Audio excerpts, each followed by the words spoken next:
Hello, this is Barbara Kolm, and I have the pleasure to have Lawson Bader here with me. Lawson is the president of DonorsTrust, and we have known each other for quite some We years. have. There are stories.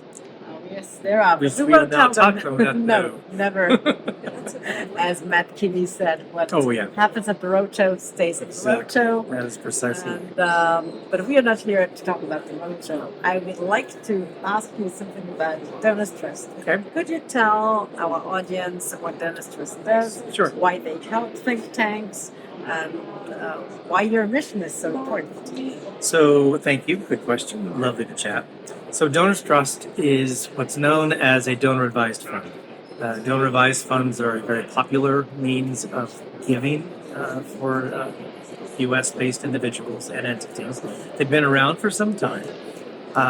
We have been around 25 years, and we were specifically created to work with self identified conservative libertarian donors to protect their intent during their lifetime and after their lifetime, to protect their privacy if that matters to them, and to use the tool of a donor advised fund to do that.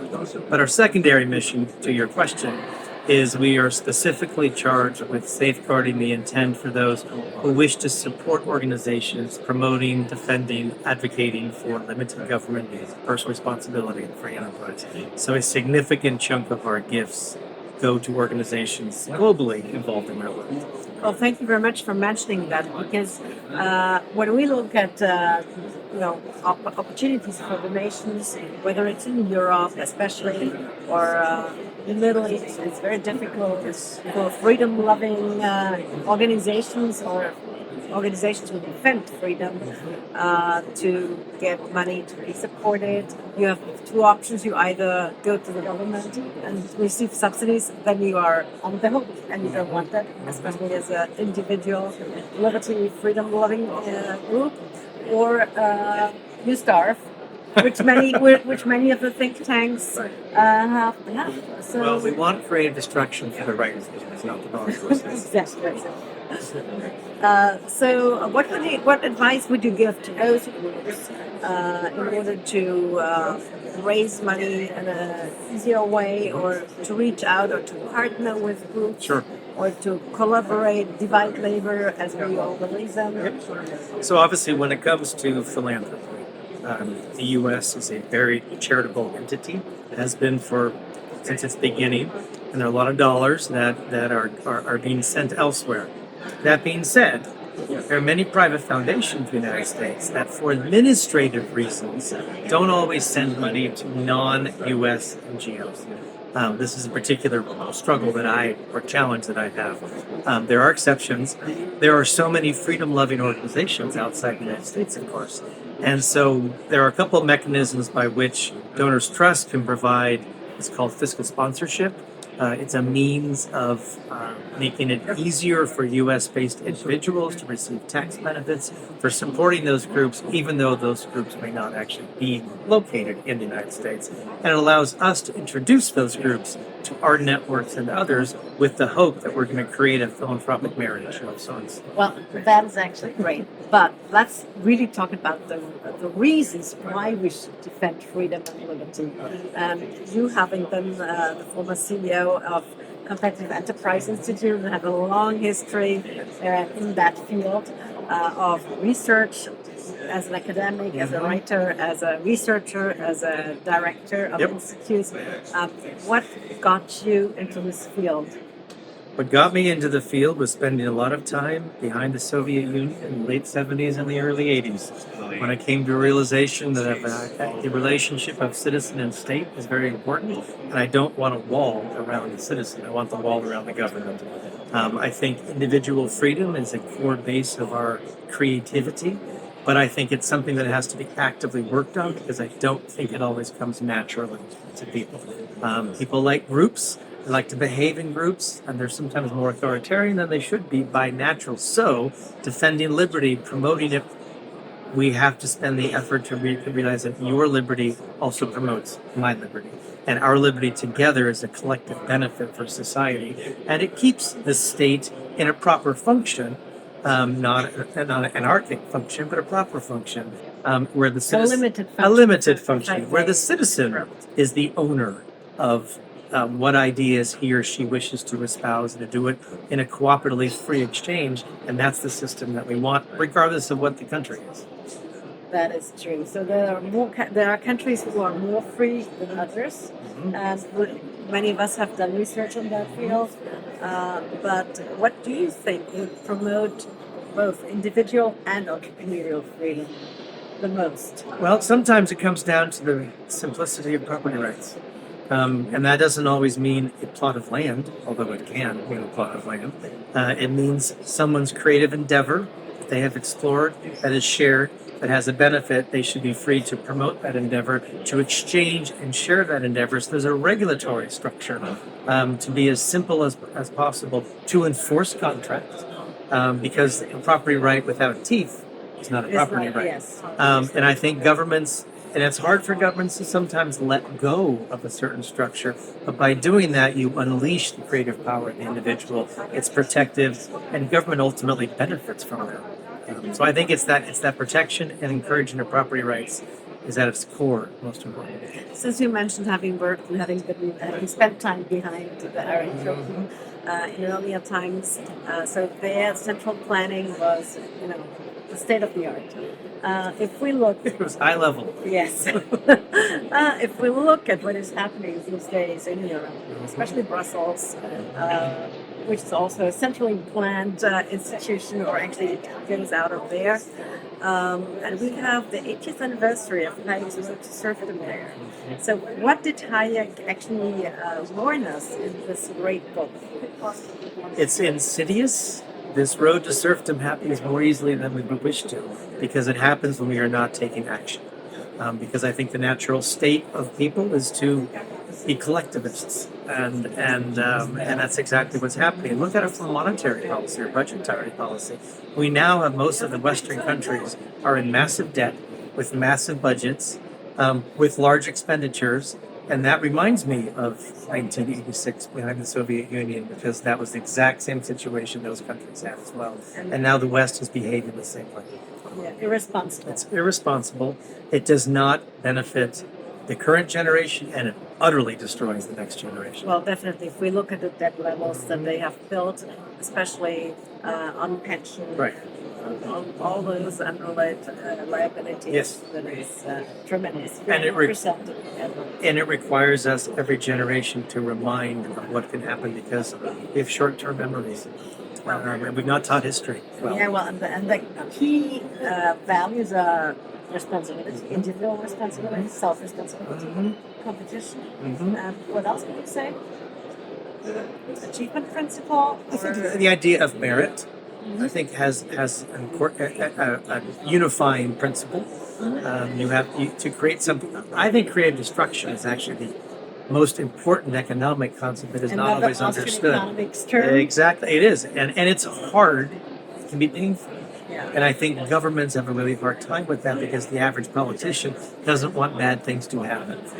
And bad things can happen in creative destruction, but that's the economy that you need. Well, but bad things happen even more now. If we look at all these inflation problems that we have that have been created because of two bad policies. We love to print money, don't we? No, we don't. No, we don't. We do.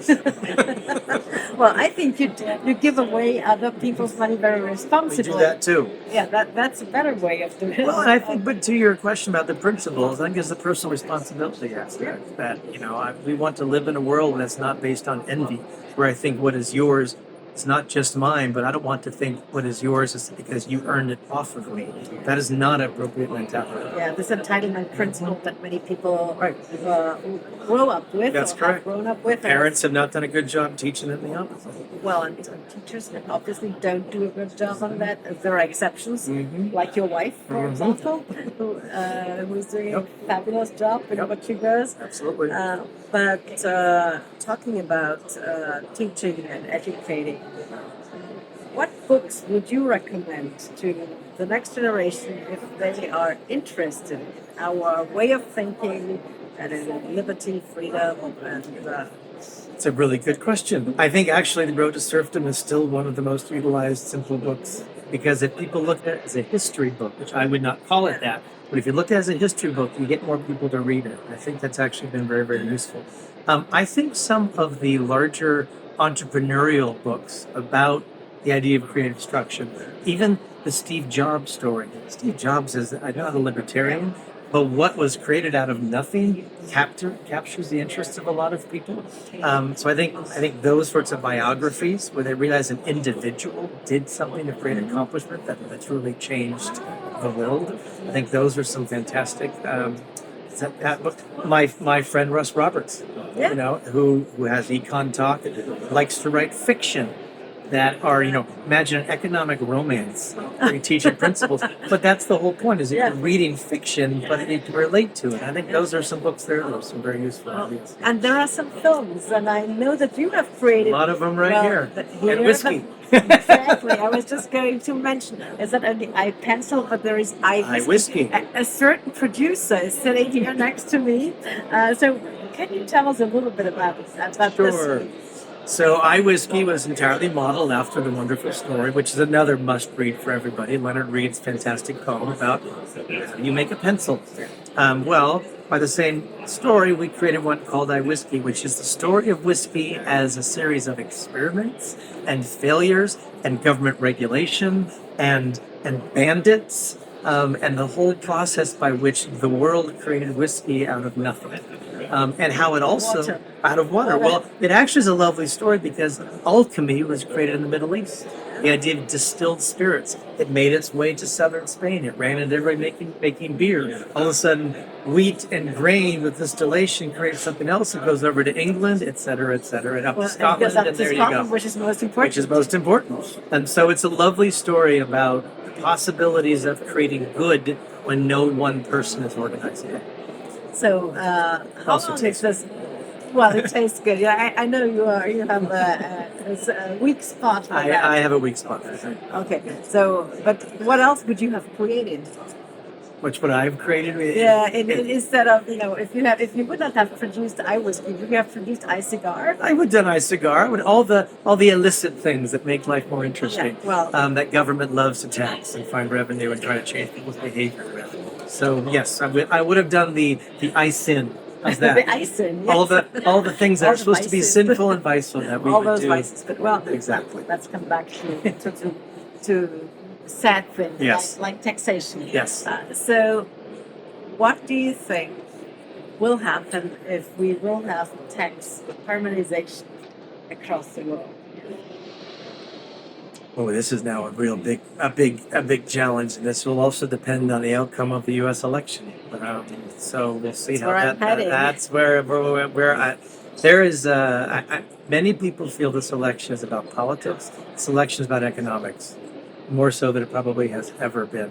From a domestic regulatory standpoint and from participatory in a global tax structure that I think has negative implications for the United States, among others. So I am deeply worried that most Americans still think domestically. They're not thinking about the implications of this more broadly and how the U.S. is actually now adopting other standards that should be leading on others instead.